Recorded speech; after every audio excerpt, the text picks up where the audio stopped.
Oh, you get a little pop-up now saying you're live. We're Good live. morning, everybody. Welcome to the Kerfuffle podcast. No one knows about it. Prince. This is completely unplanned, isn't it? What the business model of Kerfuffle? The podcast. Your hairstyle. That's where it's eclectic. Do you see that little ticker in the top left-hand corner that shows you the number of people that are watching it? Yeah. It currently says 0. Yeah. That's due to your amount of that's down to your amount of planning.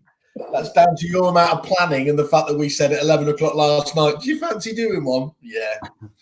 Look at it. It's going up exponentially. By the end of this, we could be up to 10, even 20. We have 4 times more viewers than we did 10 minutes ago. It's amazing. Incredible. So you said you weren't feeling particularly good off air. So here he is. Look at it. Our benefactor and soon to be sponsor, even though he doesn't know it. Well, so sorry for those of us that don't know Graham Wilson. Tell us a little bit about him. What is he? What does he do? Graham spreads a nexus that is unique within a state agency.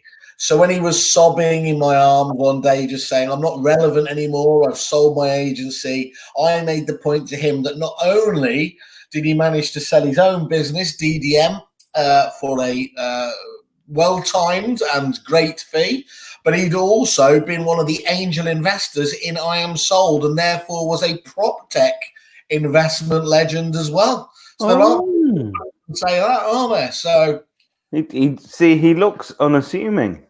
He looks like the German officer out of Hello Hello that used to go club.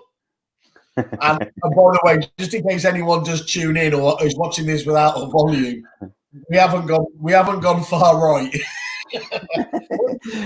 We would get more viewers. What's the name of that officer? I'm gonna look at that now. I'm googling it. You carry on. You talk about something intelligent. You heard the story about why he did it, though, don't you? He just refused to say Heil Hitler. So they got him to say that. Is it Glob or Glot? No. His catchphrase is he walks in and he just says the end of, instead of saying Heil Hitler. I can't believe you've even got me for saying it. Instead of saying that horribly Nazi salute, Heil Hitler, they would just get him comically to say "Tla," which is just the last syllable of it. That's it, and he refused to. Yeah, he did refuse to say it. So good on him, and it's good to see that there's some morals around. All right, I'm looking this up. Shall we leap effortlessly straight into the Donald Trump story, given that he's obviously he's as close to a modern day Hitler as we've got? Give us a bit of. It's just very worth doing. You know how he critiqued having a go at Obama the whole time he was running for power, saying he was always on the golf course, and of course, famously, Trump's on the course even far more often. But there's an absolutely great video you can find on Twitter where even though there's plenty of room in his golf cart, he's refused to let his caddy on, who's holding on the back of the golf cart because it's the only thing that Donald Trump's allowed to do responsibly himself and drive, whilst this poor caddy just hangs on for dear life. And then a very unrepentant Trump gets out the other end demanding his golf club within seconds. Anyway, hopefully we won't have too much longer to put up with that sort of narcissism or selfishness. You know, my wife keeps saying that as well. Oh, it won't be long now, it won't be long. But let's face it, he's getting in for a second term, isn't he? You don't be saying that. Do you genuinely think that? Yeah. Well, everybody said it would never happen the first time. Why is it not going to happen the second time? All of the number of stupid supporters he's got. That's not gone down. No, that's that. Oh God, that's very depressing. I wish I thought that was a nice bubbly one to start the day with, and you've already depressed me. Well, come on. I think that you need a world where Donald Trump is the leader of the leader of the free world. Yeah. Not sure about that.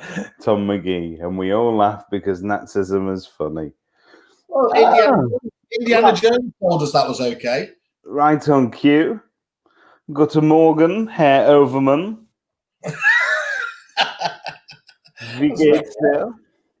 Okay, I found a picture of Graham Wilson. I'm going to choose another story, which is not quite Donald Trump, but she's known for being very similar. Kirsty Allsop. I read a story about Kirsty Allsop talking about the carnage of burying her mother in the back garden. What? Yeah, this is good. It's kind of property related. So Kirsty Allsop, who of course is best known for hosting Location, has reflected on the carnage of burying her mother, Lady Fiona Hindlip, in the garden. As the presenter insisted she wouldn't recommend it to anyone. So basically, she then goes on to talk about that Lady Fiona had left very detailed wishes as to how she wished to be buried and where she wished to be buried. So next to the family pony, as she requested in her last wishes. I mean, we all have a family pony, don't we, Simon? Yeah, absolutely. I've got a alpaca. So Andy Overman, what's your line at the time? Yeah, cue your own mother-in-law jokes. Yeah, we can go old school. So the tyranny of people wishing to plan their own home funeral. So I've never really considered what my home funeral would look like, but I know as one of our greatest thinkers, you've probably contemplated your own mortality quite a bit, Simon, haven't you? I do definitely. When I left Repeat, one of the things that I genuinely thought of was setting up a funeral business whereby you had the funeral before you died. Now this is playing to that narcissism of obviously wanting to see who turns up, says all the nice things about you, but of course. Normally you're stolen from having that, and I just love the idea of saving up because you could spunk it all on a credit card because it doesn't matter if you're going to die. I suppose it does have the little barrier that you normally need to know when you're going to pass away to make it work. There you go. There's Graham Wilson. Good morning, Graham. Thanks for tuning in. Lovely uniform there, sir.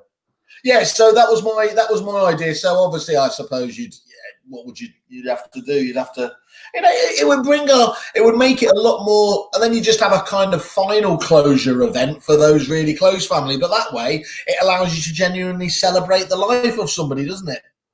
Okay, so let's plan yours out a little bit. Yeah. You're taking a lot of doing this. Are you going to be buried or are you going to be burnt? Well, I always used to. I really don't. There is a growing number of people apparently that are being buried alive. But I don't think this is too big a story. But obviously, throughout history, that has been an issue. There have been various illnesses that can fool you that you're obviously that you've passed away and you're not. So I always wanted to be burnt.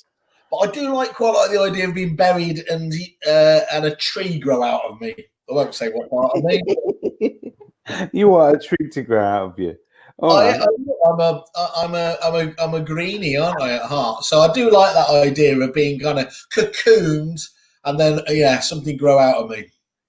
So I reckon it'll be a very somber affair initially. And Peter Knight will get to his, will stand up and say a few words. He may even squeeze out a statesman-like tear, just a little one which he dabs like that.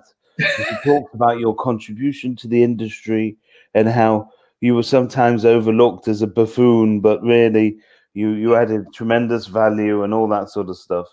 You're turning this from a eulogy into a fuck eulogy. And then Christian Byfield crashes through the door, takes your body, shoves it in a canoe, and burns you on the open ocean. Yeah, this is Viking style. Yeah, yes. Well, it's how I would have wanted to go, I reckon. That's what they say, don't they? Well, that's a really, really sobering thought. Thank you very much. We've started the week on a really upbeat note. Yeah, exactly. I'm sorry, Kirsty, that your whole burying your mother thing in the garden didn't go the way that you wanted it. It must be tough out there in Look, your stately manner next to your pony. is she related? Just now, I'm thinking about it. Is she related to the Allsops, the Central London famous auction firm? I'm sure she probably is.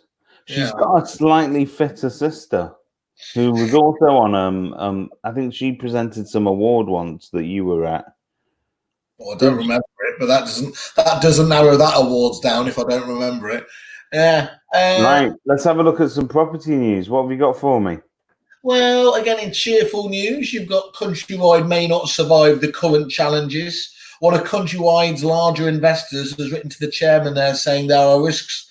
The company in its present form may not survive the current challenges. I would have said again, we tend to dish out a few too many of these no shit Sherlock awards, don't we? Jeremy Hosking, co-founder of Marathon Asset Management, he has a 7.8% stake. And what's interesting here is, we were talking about how the whole world's gone seemingly communist, Corbynistic without mentioning it, is that he says he wants Countrywide to gift its staff 15% of the company's shares so as to give them a stake in the future of the business and a direct participation in any performance improvements. Now, I find this fascinating that somebody at the height of the capitalist pyramid, as it was, an investment portfolio, is advocating giving shares away. But there's a part of me that quite likes that, if I'm honest. It's the irony of handing over legal ownership to the employees of the company, then forcing it into liquidation. so that they have to pick up the tab for their own redundancy. Which is, it's a genius master plan. Here are your shares. There you go. Yeah, and then as you said, they could use that to beat anybody up for years to come, didn't it? Is it still that rule? They were talking about it, weren't they? Was it literally just a Labour pledge to try and get more ownership on the FTSE 100 offices, wasn't it? Companies. They were going to have workers having a certain percentage of the shares, which many people did recoil in absolute horror about. I think that was due to Labour pressure, but that's gone now. Now that Labour's got a centrist, Tony Blair light, Sir Keir Starmer. Exactly. Is that his name? Who has the effrontery to own 10 acres. That little plot that sits in Rees-Mogg's vast. There's a sitcom waiting to happen. Rees-Mogg is the landowner, and Keir Starmer is the far more talented. We live in a day and age where Rees-Mogg is like a serious political figure. Oh, we'll be leader one day. He doesn't want it. Oh, yeah, you fool! They all say that, don't they? Oh, it'll be something bullshit like, I have no interest at the current time in the leadership position. Interesting. So, who do you? If there was a leadership contest today, who would be in it? In their party, in the ruling class. I think Gove's inevitable, isn't he? I think he's again just talking about horror shows to any neoliberals out there. It's just the way that you said Michael Gove's inevitable, like that line out of Avengers where Thanos goes, "I am inevitable." Yeah, but you know how they've done it? Do you know how they've made it work? Is because the alternative is Priti Patel. So, do you know what? I think she gets bad press, and I don't know. I think she gets a bad rap. You said that about Fred West after the first couple of murders. Give him a chance, you said. I sort of find her slightly attractive. I don't know what it is. Nice. Tom McGee there. Look at him jumping straight in with exactly the right point at the right time. Oh, God. There we go. Gove is the little finger of Tory politics. Wasted on somebody who hasn't watched Game of Thrones, but really, they're not worth knowing anyway if they haven't seen it. You're absolutely right. He's and I hope you're talking about Pretty here because she's a prick, yeah. And great to use a non-gender specific description there, Tom. Oh no, I think because if she was a man and she behaved the way that she's behaving, you would view it as slightly different. It's because she's seen as being overly aggressive for a lady, and that's the way that we would like to see her. That always frustrates me that ladies feel like they have to do, out macho the men, and that's why you end up with head cases like Thatcher, or whatever. Well, you need to. I mean, otherwise, what are you going to do? Shy away demurely as somebody looks down your blouse? Why not try and avoid some of those more prickish male characteristics? Would be what I would suggest doing. Okay, well that's true, but that relies on us males becoming a little bit more, leveling the playing field and becoming maybe a little bit more feminine. Sorry, what's that?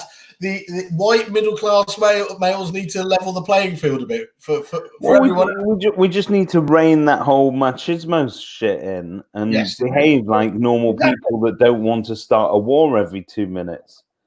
But hang on a minute, that's like the police saying we expect you to act responsibly when they've allowed everyone else out drinking. Here we go. This is the nub of the problem. For clarity, it was in response to why she gets bad press, not why David finds her strangely attractive. So this is a link between our last story with Kirsty Allsop and Priti Patel. I find them both attractive, and the reason is I've got a thing for bossy women. There you are. Well, you've really downplayed that sort of male characteristic that's so noble, isn't it? Woken up Monday morning, slightly horny. I know, I'll talk about it on the podcast, but I'll try and do it under the subterfuge of an actual story. Listen, you were the one that brought up Priti Patel. I just asked you who was going to be leader, and you clearly don't think there's any value in having a woman running the country. You'd already satisfied my whim by showing me somebody in the Nazi uniform. Let's have a look at, talking of Nazis, the HMRC investigations are underway. It's all about money from fraudulent furlough claims. And so there is that story that is being carried in today's property industry eye. And you picked up on that comment of Smile Please. If anyone knows the identity of Smile Please do let us know who it is. Are we paying? Do we do that on this sort of show? Or is we absolutely. If there is a show where you can out people, it's this one. And Smile Please says, good. I know a few agents round my way that will be having sleepless nights over this. So I think the biggest these fraudulent claims really are going to come down to if you've been claiming for somebody, but you've also then been forcing them to work at the same time. Is it just that? I don't know. Isn't it? It could be a variety of different things. You could be lying about your turnover. Isn't it linked to the amount of? No, furlough claims are not linked to turnover. So it's they were paying 80% of wages up to. Right. I suppose what you could do is you could you could say that a person earned more than they actually did, so that you're claiming a bit more than, but it gets directly paid to them. I think that would be messy. So it wouldn't be, for example, and I am just using this as an example. If you claim, let's say, you had 40 staff and you only had 2,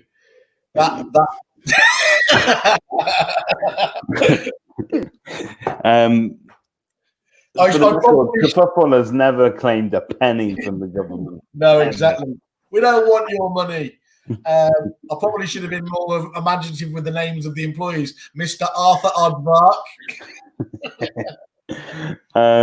Any employer who used furlough to help a staff member out when the job was effectively redundant have committed fraud as far as the HMRC is concerned. Redundancy means redundancy and retention means retention. I agree, lots of sleepless nights for some employers as the investigations will follow. So that's an interesting point, because the government's obviously saying, look, now you bring people back off furlough. They're giving people, is it £1,000 an employee you get as a bit of a bonus for bringing them back?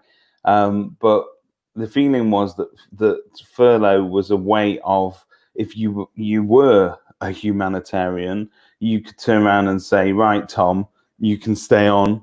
We're going to pay you. The government's going to pick up 80% of that tab, and we'll talk about it later. But then you're going to, take Tom out to the woodshed later and put a couple of rounds in the back of his head. Well, talking about furloughing and slightly being linked, I don't know if it was, I've seen it before, but in the estate agency today story about big right move losses predicted, but it's recovering fast. Again, it's an investment bank. RBS says it's forecasting that Rightmove revenues will be down £53 million in the first half of this year. But the bit that's jumped out at me that I hadn't seen before was that they were saving £2 million from furloughing. So obviously football clubs like my own one itself, Liverpool, got a lot of grief for being seen to furlough staff when they didn't really need to do it. Were you aware that they had furloughed a load of staff? I suppose it's just like any corporate they will have done. Well, right move. No, we probably fall into that category of 99% of all the agents in the country that were just relieved not to have heard from their right move rep for a few weeks. I think it's no surprise. We covered that story with ZPG the other day. That basically, if these companies are having to make substantial discounts, where's it going to come from? And the ZPG element was that even in a company as big as that, they were making job cuts or looked like planning to do, obviously, because they were going down redundancy proceedings, weren't they? Very, very interesting. What do you think of this merger of Good Lord and Vouch? I don't know I've got to be honest with you, other than stealing I think it was a free diary or something off one of their stands at an awards thing. I've never really dealt with Vouch, but I'm a Good Lord customer. So what does this mean to me? Did your mum enjoy that as a present, like all suppliers' gifts? How many money penny socks have you given away over the years? Happy Christmas, Mum. It says Kerfuffle. That's my name for you. I love you. And with Moneypenny, you've always loved Moneypenny, haven't you? Have I? Yeah. What did I make of it? Hang on again. So, what was your question? The Vouch thing.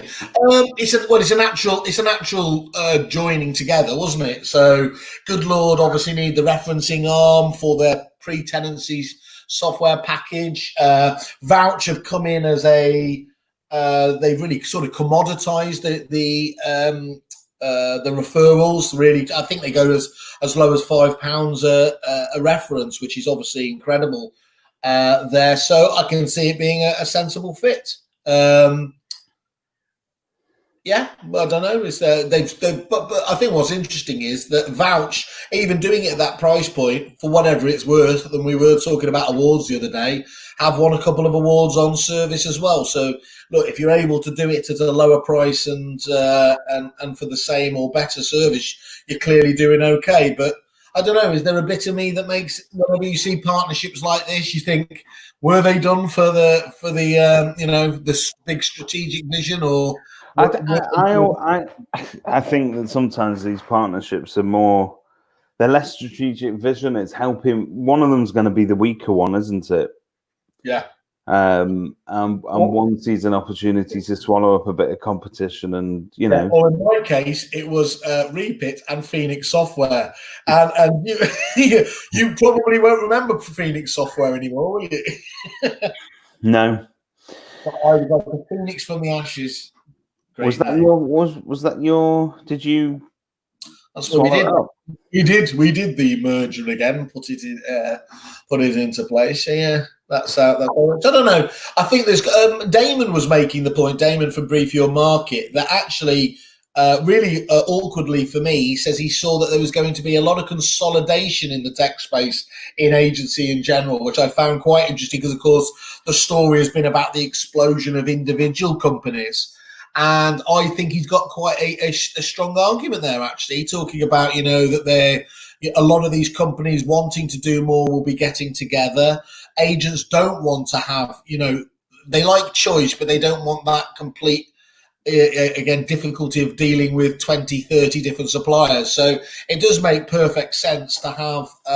It had occurred to me on one of your supplier spotlight webinars. You did one on sales progression, and you had the likes of Gazelle, Mio, ASAP, you name it. It was a who's who in sales progression, and I was looking at that crisscross chessboard there, and I was thinking, there's a little bit of consolidation we could do here if you were to force them all into a space where they had to merge. And I wonder whether that's what you're going to see over the next couple of years, as because it's easier now more than ever to set up any kind of startup, but to get a prop tech idea out there now, it's very quick. All you need is a logo and a PowerPoint presentation that doesn't really work.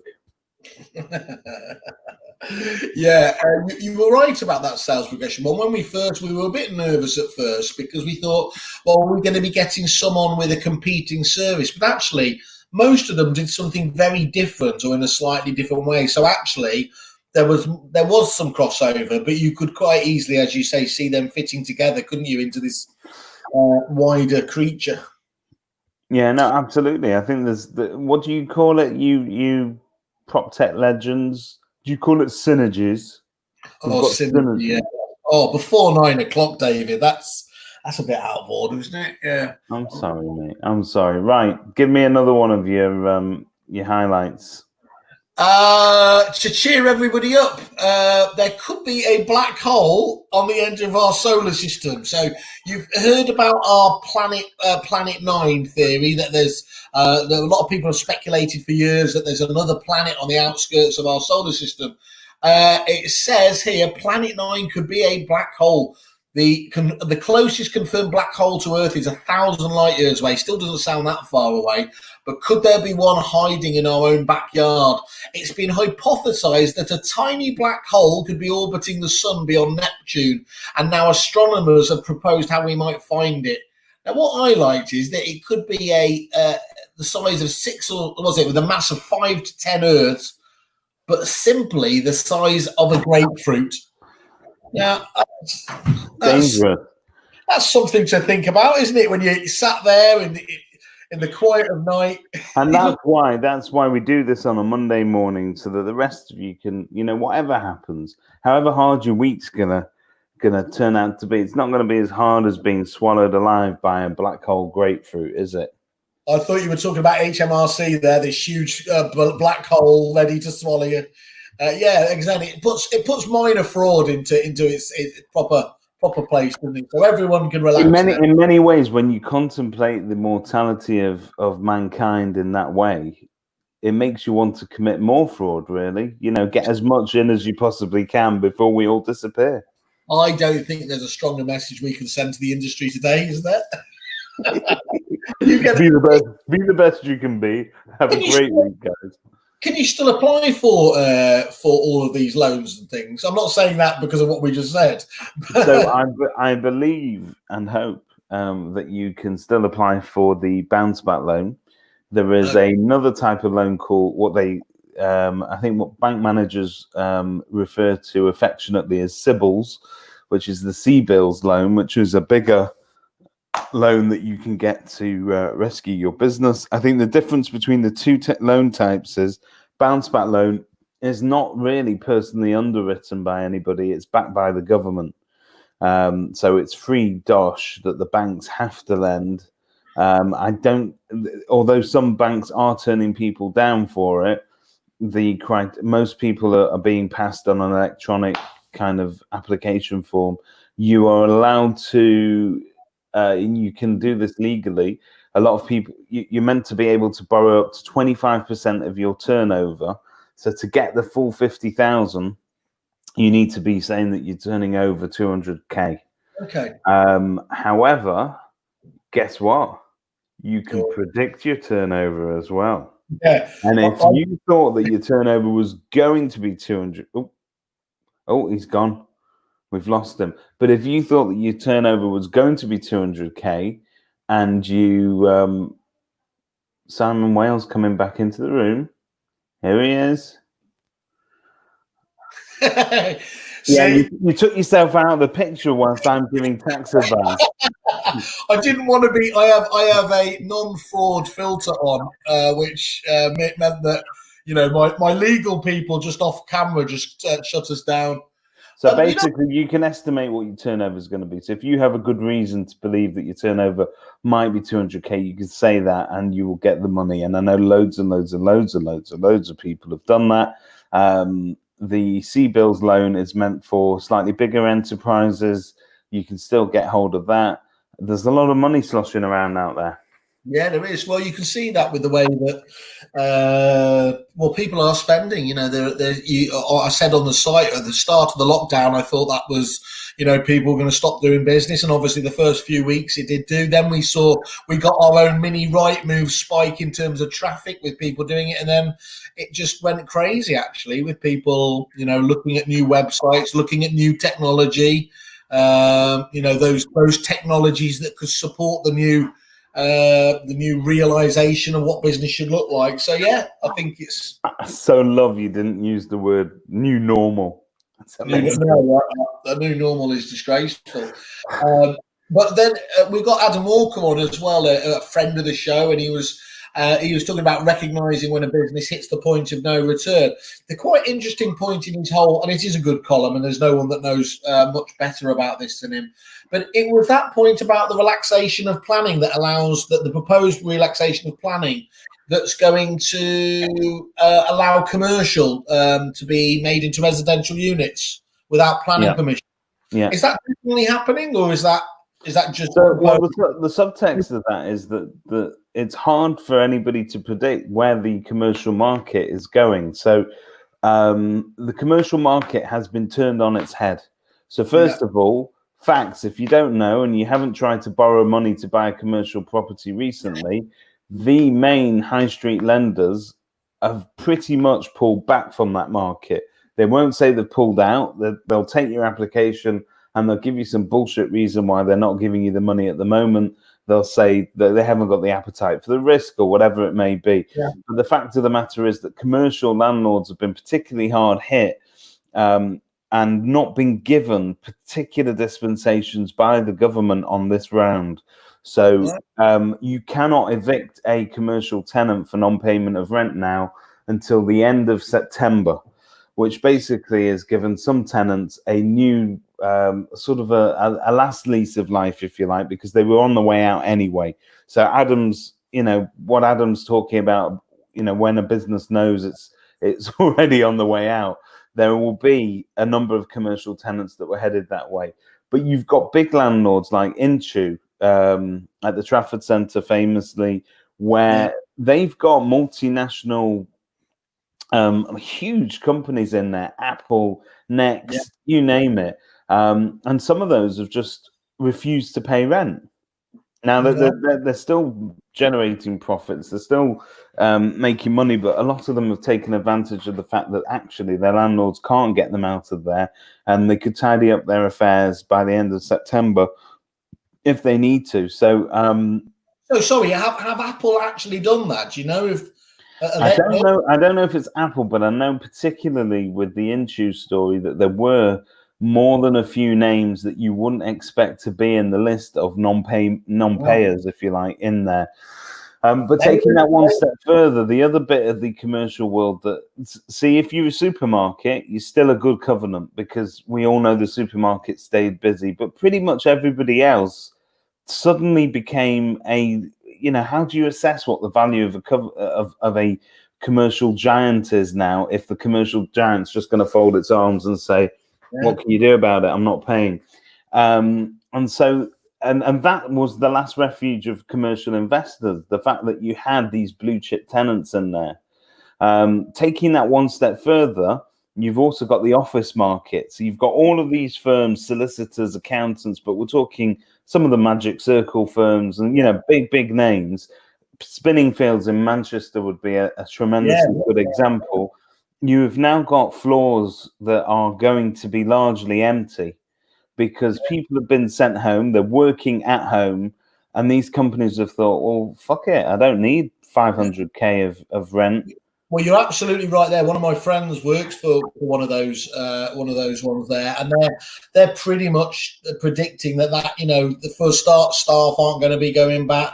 But his remark was that the bosses are rubbing their hands together, realizing all the cost savings they can make because they don't anticipate it. The new normal.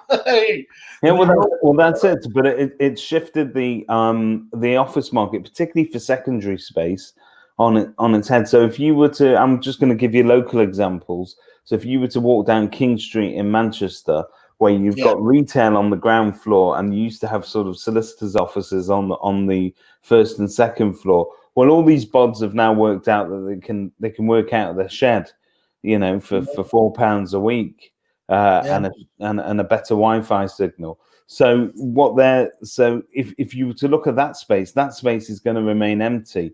And so really we've got to now shift to a European model where you're going to start to put residential apartments above retail.